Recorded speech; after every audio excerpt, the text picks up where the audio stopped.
Hello and welcome to another episode of Books to Sink Your Teeth Into podcast, and very happy that you are here with us today. I am your host, Granite A. Miller, and happy Saturday. We've had this is happy third podcast now, fourth podcast now, and hoping you're enjoying it. We at the beginning of the podcast we do a serious book review. And then we skip to some comedic sketches with some of our fictional co-hosts. And so I'm hoping that you are all enjoying what we're doing. So today I would like to spend a little bit of time doing a book review on a book that I found to be extremely important, extremely helpful to me personally. The book is titled Eat to Beat Disease. By William W. Lee, M.D. I'm going to put it right up here. Eat to Beat Disease. The New Science of How Your Body Can Heal Itself. And the reason, I as you may or may not know, I have a prostate cancer and working through it. And this book I have found to be so beneficial in so many ways. And not just for cancer, but diabetes, anything you can think of.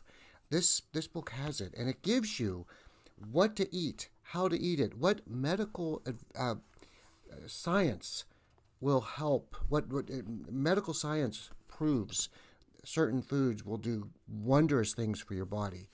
And so, and I know, because it's true, because I've been following a particular diet, and I have actually seen in my blood work results, positive results. So, really highly recommended. Now, the format of this show is to do smaller authors, smaller books, but really this one I feel is so important that I just wanted to get this message out to everyone. And in addition to not only eating right, so, putting the right fuel into your body, I would also like to just say that, if you're a man or a woman who's,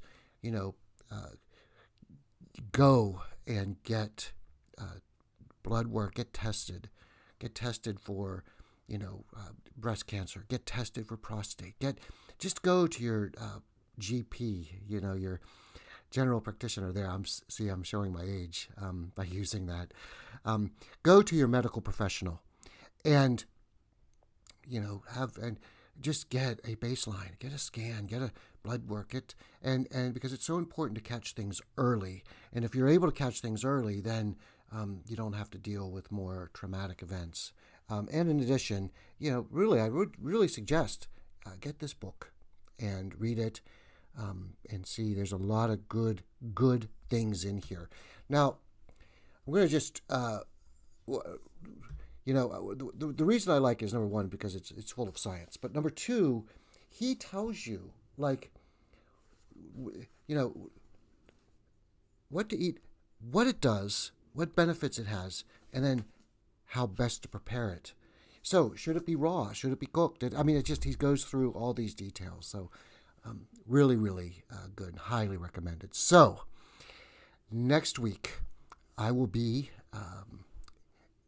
doing on-site author interviews. I've got 2 lined up. And so now our podcast may be a little late next week because of travel. So I will get it out as soon as I can. Hard to say when exactly, depends on flights and schedules and if I get back on time and et cetera, et cetera. So, but I will try to get the podcast up and out as soon as I possibly can. All right. Thank you all very much. Looking forward to next week's interviews live with some local authors. And until then, I will see you. Up next, we have Charlie Cleanwell from here, but he's heading back up to the DeathStar. I think this is his last week with us down here on planet Earth. Take care, everyone. Cheers. Bye. Everybody, Charlie Cleanwell here. Yeah, I'm going to be heading back up to the Death Star. My leave of absence over. Got to head back up. So my next my next podcast for you guys will be coming from the Death Star. Maybe I'll do as a holographic projection, where I'll be 20 times my normal size, like the Sith Lords do when they talk to their apprentices, try to intimidate everybody, But yeah, so I'll be heading up. It's a long cruise, long flight back. Even though they jump into light speed, it does take time. So I'm not looking forward to that. But hey, it was good to be back here on good old planet Earth, and back to the day-to-day grind for me. All right. So before I get into the book review, I just wanted to say that we had the State of the Empire address this week, and so Darth Sidious got up there and talking about the Empire, and there's no, unlike the I saw the State of the Union, there's no heckling at all. Darth Sidious doesn't allow the Emperor doesn't allow anything. Somebody looks at him wrong, you get the zap like that, and it's not the poop your pants zap. It's the fry you in your seat zap. So we had actually a couple senators fried away that way. But anyway, it was a good one. But some people were saying that the Emperor looked a little jittery, like he had too much coffee or something. But that is what it is, But anyway, I'll be heading back up there, get you some more news about what's going on in the Empire, some live news. But today, we're going to focus on this book, Star Wars, Darth Plagueis. All right, now, that's him back there. That's Darth Plagueis, and that's, of course, the Emperor, Darth Sidious, so Plagueis, Sidious. This is a great book to give you background information on the Emperor before he became the Emperor. So his master was Darth Plagueis, who was one of the most brilliant Siths ever. Plagueis was the one who discovered the secret of life. And so he was the one, as we know, he was the one who actually created Anakin out of the midichlorians. Plagueis also did away with the rule of two. So before when Plagueis was an apprentice, he was under Darth Tenebras, and who was just obsessed with taking over the Empire, kind of like what Sidious is. But when Plagueis killed his master, he did away with the rule of two, and so Plagueis had Palpatine, the senator, the Emperor, right?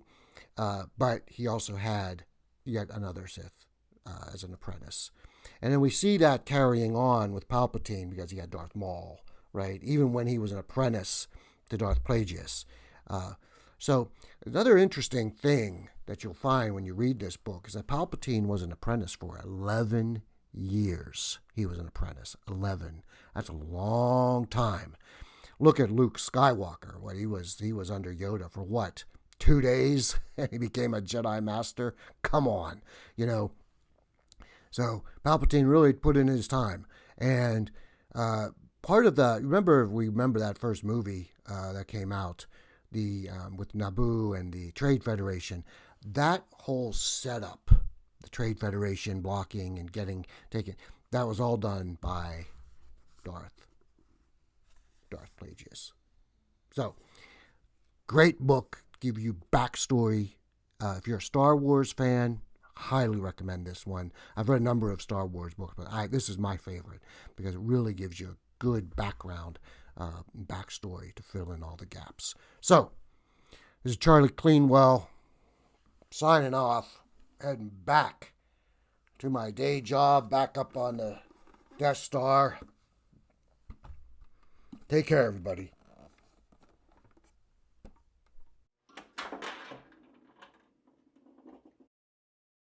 Hanshin Hank here, world's biggest Hanshin Tiger baseball fan and the #1 Harry Potter fan. So, welcome to this week's podcast. We are going to continue on our journey with Harry Potter and the Philosopher's Stone. Okay, but first, I want to just point out something. House Slytherin, which is, I am wearing my scarf here, and there's the House Slytherin, because I am a House Slytherin. House Slytherin gets a bad rap. Really does. Let me ask you, where did the number one bad guy in the whole series. What house did he come from? Well, who, you may ask, first of all, who am I talking about? I'm talking about Peter Pettigrew, the rat, right? Ron Weasley's rat, who then helped Voldemort change into a human being.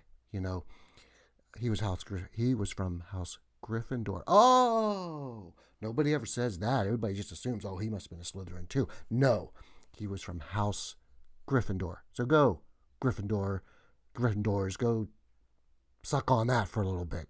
All right. Now, this week, I wanted to just well, first of all, I wanted to say there's a character whose humor is not appreciated at all, and that's Draco Malfoy. Now, this guy had a sense of humor. Let me just give you a couple quotes. First one, when he, during the Sorting Hat ceremony, he goes to his friends, imagine if you got selected to Hufflepuff. I think I'd leave. That's pretty good. That's pretty funny. He said to Goyle, honestly, Goyle, if you were any slower, you'd be going backwards. Perfect stuff. When Ron Weasley wore that robe for that ball, and Draco said, honestly, Weasley, the 1890s called. They want their fashion back. And finally, red hair, hand-me-down robe. You must be a Weasley. Just classic Draco. So today, I wanted to run by you a scenario, a what if. What if Harry Potter and Draco Malfoy became friends? So what if Harry got sorted into the best school at Hogwarts, House Slytherin, right? What if Harry got sorted into House Slytherin and him and Draco became friends? Well, let's take a look at that. Let's imagine, if you will, some fun things. So they would go to the Slytherin house, and I would bet you that Harry would end up in Tom Riddle's bed. I have a feeling that he would get Tom Riddle's bed. There'd be like a TR on the bed somewhere sketched in. That would be the first thing. Draco would be a good influence to Harry because he would help Harry's confidence build Harry up. Draco wouldn't feel such jealousy because they're in the same house. They become friends. So Draco would not have all that, anger and doing all those, bad deeds and things like that because he'd be friends with Harry. And Harry would be on Snape's better side, okay? Wouldn't say good side because, Harry looks like his dad, James, and, our potions master had that whole thing going on. So, but Harry would be tolerated better by Snape. And, I feel that the friendship would have blossomed, and then Draco would have insisted that Harry comes to his place over the summers. Harry wouldn't go back home to the Dursleys. He would go with Draco and spend the summers with the Malfoys. And, being that they're more affluent, they would do things that would be very fun. And I think Harry would really grow and get to see more of the world. And then finally, I think the whole story concept, that everything would change because now Harry's not a threat. But actually part of the group. And so the Malfoys wouldn't be trying to kill him or capture him. I think Lord Voldemort would just take him in, right? Just as, realizing that, Harry's got special gifts and it's not a threat. He's part of the team. And we would actually see Voldemort fulfill his plans and his destiny. So, yeah, I think that's a good what if for you this week. And we will talk some more about the book and all next week. I want to thank you all for your time. And this is Hanshin Hank, over and out.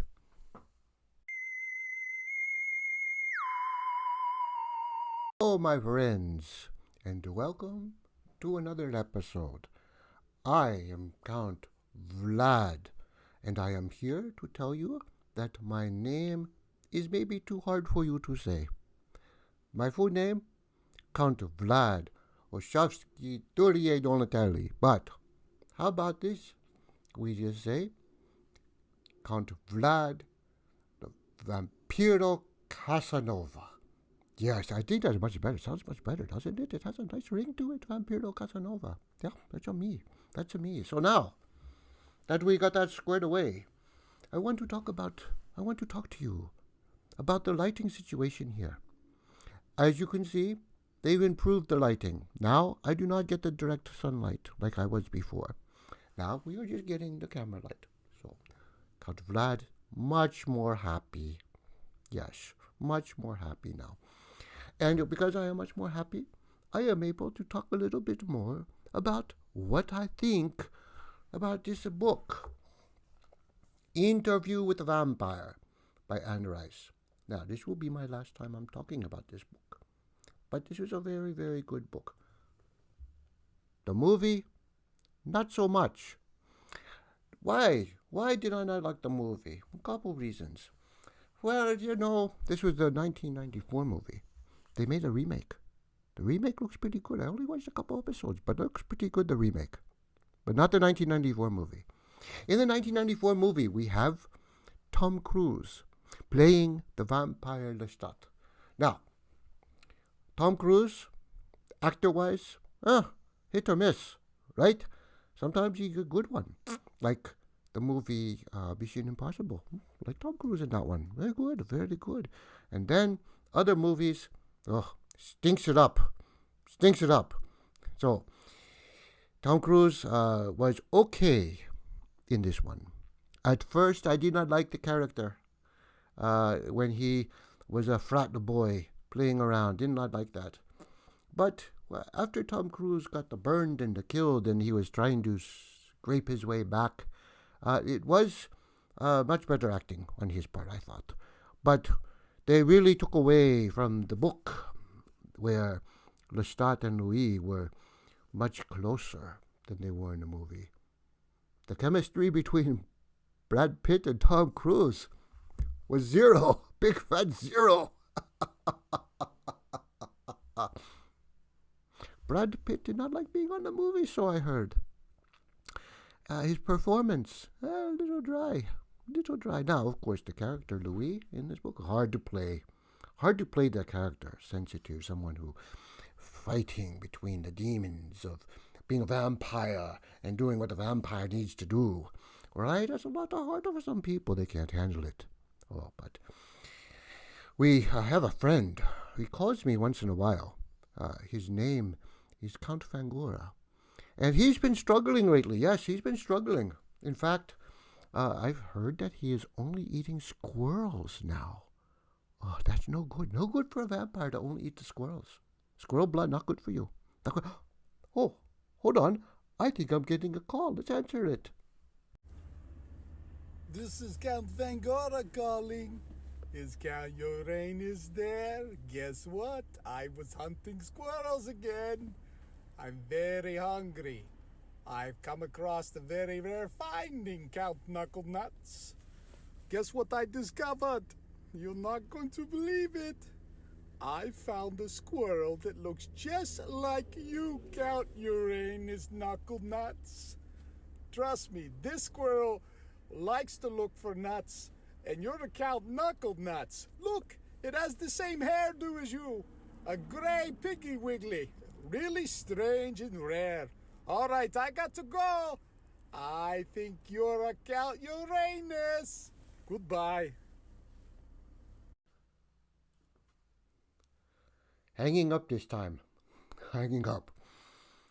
Friends, what can you do? What can you do? I think that Count Fangora must be really stinky at this point in time. Eating only squirrels and running around. I bet you he stinks like Tom Cruise stunk in the Interview with a Vampire movie. I made a funny. Okay. So maybe I need to go visit my friend. I tell you what, Count Vlad Vampiro Casanova is going to go on a road trip. Yes, I am going to go see my friend and see what's going on. He cannot be sitting there eating squirrels, especially squirrels with a beautiful hair like this, right? You got the beautiful hair. You can't be eating a squirrel like that. So, Count Vlad will then say adieu. I will say bonsoir. I will say good night to you. And until next time. Whoops, I already said adieu. Now what am I going to do? Arrivederci.